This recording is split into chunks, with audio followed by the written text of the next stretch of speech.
Mereka tuh menemukan sebuah wadah plastik besar yang tertutup rapat saat dibuka. Isinya tuh bukan makanan, melainkan 2 kepala manusia yang sudah membusuk dan beberapa pasang tangan dan kaki. Di sini polisi awalnya tuh menduga ini adalah pembuangan mayat oleh kartel narkoba. Namun ada yang aneh nih guys. Hai guys, balik lagi di Kamek Cerita. Kali ini gue bakalan bahas satu kasus ya guys. Ini tuh tentang Dorangel Vargas ya. Jadi dia tuh dijuluki dengan El Comagente. Comagente ya. Maaf kalau misalnya Kamek salah ya nyebutin ya. Jadi ini tuh tentang si pemakan orang. Ini tuh bukan sekedar pembunuhan ya. Ini adalah perpaduan antara kemiskinan ekstrem, kegagalan sistem, kesehatan mental, dan kanibalisme paling sistematis yang pernah tercatat dalam sejarah modern. Dan kasus ini jarang banget dibahas ya guys ya. Sebelumnya boleh banget ya kalian subscribe YouTube Kamek, di like, di komen juga ya guys ya. Terus kalau misalnya kalian mau dengerinnya dari Spotify bisa banget. Kalian tinggal search aja Kamek Cerita ya. Jadi kalian bisa dengerin sambil nyetir, sambil tidur gitu kan. Oke, nggak usah lama-lama deh. Kita langsung aja mulai ya guys.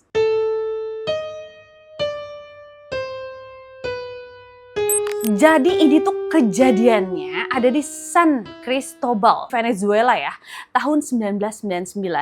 Jadi di sebuah kota yang sedang berjuang melawan krisis, orang-orang hilang tuh adalah hal yang biasa. Kayak gelandangan, pekerja harian, atau pelancong yang lewat seringkali lenyap tanpa meninggalkan jejak. Nah di sini tuh polisinya tuh nggak peduli sama sekali ya, karena masyarakat juga terlalu sibuk ya untuk bertahan hidup gitu. Namun di bawah jembatan Libertador yang megah, ada sebuah rahasia yang tersembunyi di balik semak-semak dan tumpukan sampah. Jadi di sini penduduk lokal sering mencium aroma masakan yang lezat ya. Wanginya tuh aroma-aroma daging panggang dengan bumbu rempah yang kuat. Nah itu tuh keluar dari gubuk plastik milik seseorang pria tunawisma bernama Dorangel Vargas. Jadi mereka tuh mengira Dorangel adalah orang gila yang baik hati, yang berhasil mendapatkan daging sisa dari pasar. Nah mereka tidak tahu ya bahwa bumbu-bumbu itu digunakan untuk menutupi rasa daging manusia. Ih, ngeri banget.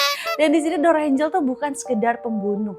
Dia adalah seorang penikmat yang memiliki daftar menu spesifik untuk setiap korbannya.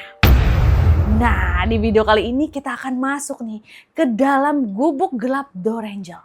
Membedah filosofi gilanya tentang rasa dan ngeliat nih bagaimana seorang pria bisa memakan 40 orang dalam 2 tahun tanpa ada yang menghentikannya.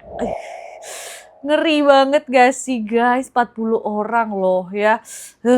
Nah ini tuh kejadiannya di 12 Februari ya 1999. Jadi ada 2 orang anak muda sedang mencari barang bekas di Taman Dr. Ronson dekat dengan Sungai Torbas. Mereka tuh menemukan sebuah wadah plastik besar yang tertutup rapat saat dibuka. Isinya tuh bukan makanan, melainkan 2 kepala manusia yang sudah membusuk dan beberapa pasang tangan dan kaki. Di sini polisi awalnya tuh menduga ini adalah pembuangan mayat oleh kartel narkoba. Namun ada yang aneh nih guys. Potongan-potongan tubuh ini dipotong dengan sangat rapih. Seolah-olah dilakukan oleh seorang yang sedang memilah bagian-bagian daging untuk dijual. Dan tidak ada tanda-tanda penyiksaan khas kartel. Di sini penyisiran dilakukan di sekitar sungai. Dan mereka menemukan lebih banyak wadah serupa. Jadi total tuh ada 10 pasang kaki dan tangan. Dan penyelidikan membawa mereka ke satu arah ya, yaitu sebuah gubuk kecil yang tersembunyi tepat di bawah pondasi jembatan Libertador. Tempat tinggal seorang pria yang dikenal sebagai El Comagente. Nah, saat polisi mendobrak gubuknya Dorangel ya, mereka tuh menemukan sebuah dapur yang fungsional. Dorangel tidak memakan korbannya mentah-mentah. Dia memiliki selera yang sangat spesifik di dalam panci-pancinya. Polisi itu menemukan bagian tubuh manusia yang sedang direbus dengan bawang bombay, merica, dan lemon. Dan Dorangel menyimpan lemak manusia dalam toples untuk digunakan sebagai minyak goreng. Dia bahkan memisahkan ya daging berdasarkan kualitas. Wah, gila banget nih orang ya. Dan dalam interogasi pertamanya yang sangat tenang, di sini Dorangel malah menjelaskan resepnya kepada polisi tanpa rasa bersalah. Di situ dia berkata kayak gini, guys.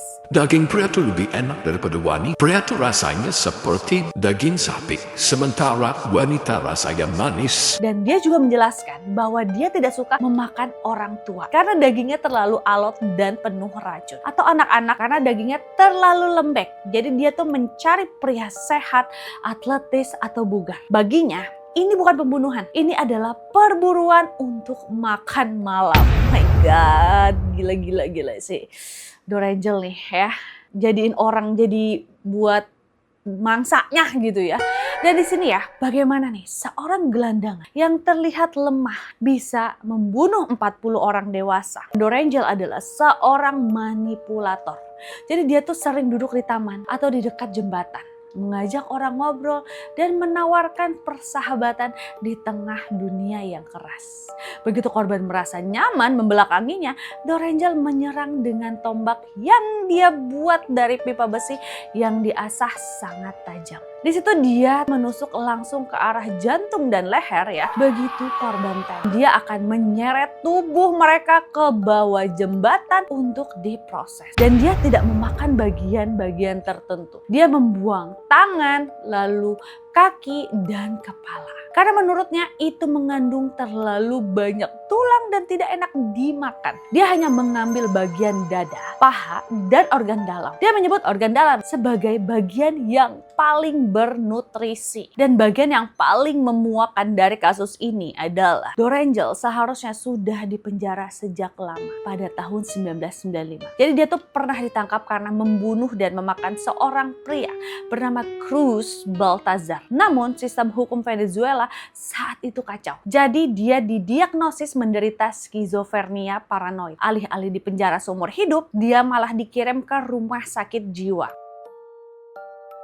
Karena krisis ekonomi, rumah sakit itu pun tidak punya makanan dan obat-obatan yang cukup. Jadi setelah 2 tahun, Dorangel dianggap tidak berbahaya dan dilepaskan kembali ke jalanan karena rumah sakit tidak sanggup lagi menampungnya. Dan dia kembalilah tuh ya ke jembatan Libertador. Dia kembali lapar dan dalam 2 tahun ya setelah pembebasannya, dia membunuh lebih banyak orang daripada yang pernah dilakukan oleh pembunuh berantai manapun di sejarah Venezuela. Jadi dia tuh memang benar-benar monster yang diciptakan oleh kemiskinan dan ketidakpedulian negara. Nah, dengarkan ya kata-kata ini ya. Ini tuh diambil dari transkrip interogasinya. Jadi gini. Tentu saya memakannya. Rasanya enak. Saya membuat sup, empal, dan tumisan. Hati manusia adalah yang terbaik jika dimasak dengan banyak bumbu. Dan ketika ditanya apakah dia menyesal, dia hanya menjawab bahwa dia hanya seorang pria lapar yang mencoba bertahan hidup. Dia bahkan mengejek polisi dengan mengatakan bahwa banyak orang yang lewat di jembatan itu setiap hari adalah makanan yang berjalan. Jadi ini tuh kasus ya benar-benar mengguncang Amerika Serikat. Dan rakyat Venezuela menyadari bahwa di bawah jembatan-jembatan mereka, di tengah kemiskinan yang menjepit, tabu terakhir manusia telah pecah. Dorangel tidak melihat korbannya sebagai manusia. Dia melihat mereka sebagai protein. Nah, Dorangel Vargas saat ini tuh masih hidup.